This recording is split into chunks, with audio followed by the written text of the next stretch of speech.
Chicago Sun-Times is reporting that Kyrie Irving has let some of his former Team USA teammates know he might be willing to push for a trade, especially if he feels the Cavs' run could end quickly, with James able to opt out next season. Max, if LeBron leaves early, well, after next season, obviously, is what everyone thinks, how much value does Kyrie have without the King?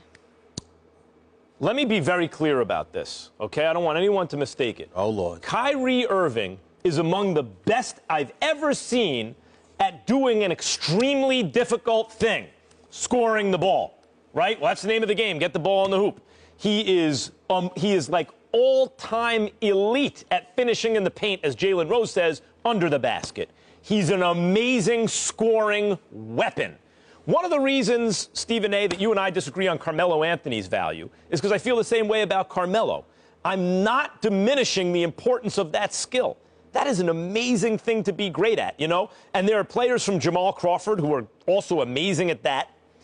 On the highest end of the spectrum, you know, Carmelo, amazing at it. And Kyrie is like on the Carmelo end of the spectrum. He's a max contract worthy player because he's so good at scoring the ball.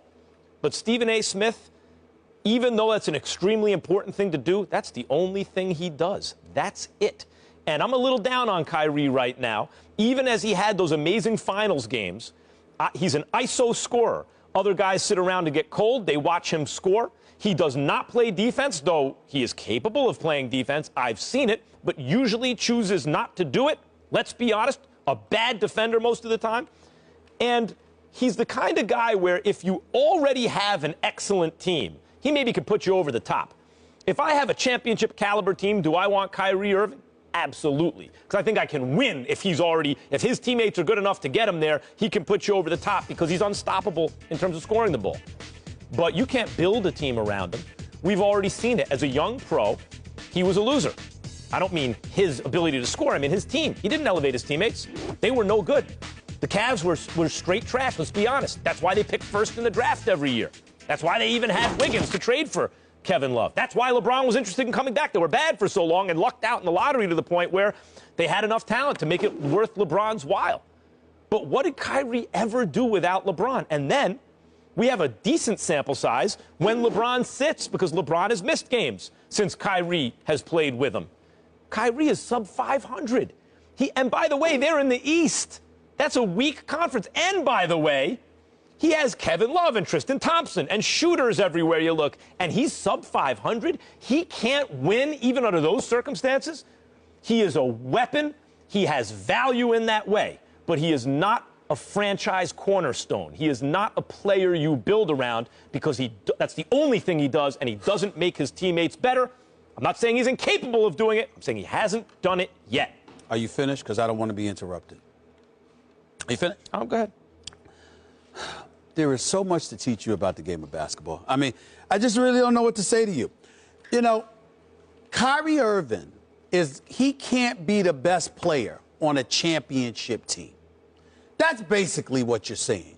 You just go on and on and on because you're upset because he was a disappointment to Max Kellerman. And God forbid that Max Kellerman is disappointed because he doesn't like that. A little bit. We understand that. I understand it. A little bit. But Kyrie Irving, what he had, 40, 38, and then the 26 in the game 5.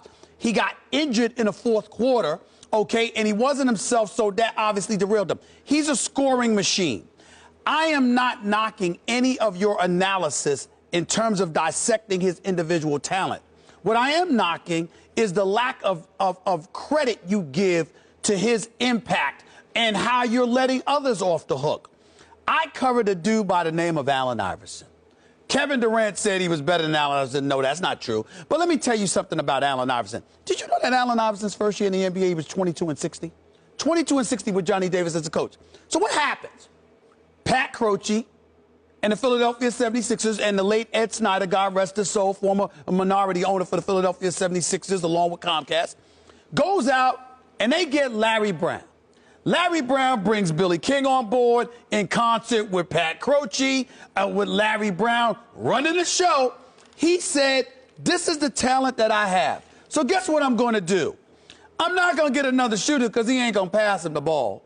I'm not going to get a secondary offensive option because he's going to want his 25 to 30 shots a game. And damn it, I better get some defenders because this dude's definition of defense is really just spying and leading the league in steals because he can't defend you straight up. He's a miniature dude. Watch Allen Iverson talk about his career now that it's over, and what Allen Iverson would tell you, man, I can't defend. He told that to Steve Smith on NBA TV, but he my brother. and stuff, he said, I can't. Everybody knows I couldn't defend you straight up. Who the hell was I going to defend? So what Larry Brown did was he said, I got this dude.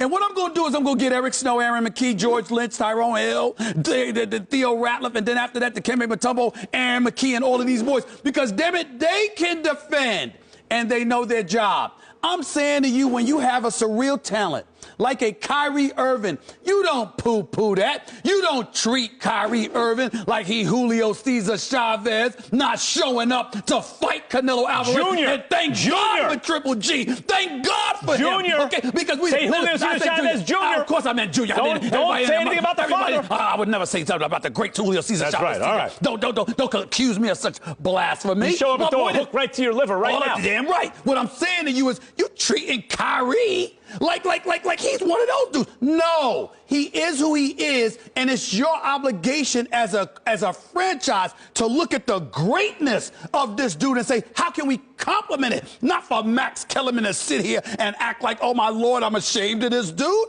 This dude is on another level. Not ashamed. Kyrie Irving Don't mischaracterize what I said. I agree with your point. What you're saying is it's incumbent upon organizations and coaches and franchises to best utilize the abilities of their players, to put them in positions to be successful. No question it matters. That's not what I'm saying. I'm saying you have to recognize what Kyrie is. He is not a defender. He is not a guy who makes the players around him better. But it's hypocrisy He's a on your scoring part. machine, which I gave him credit for.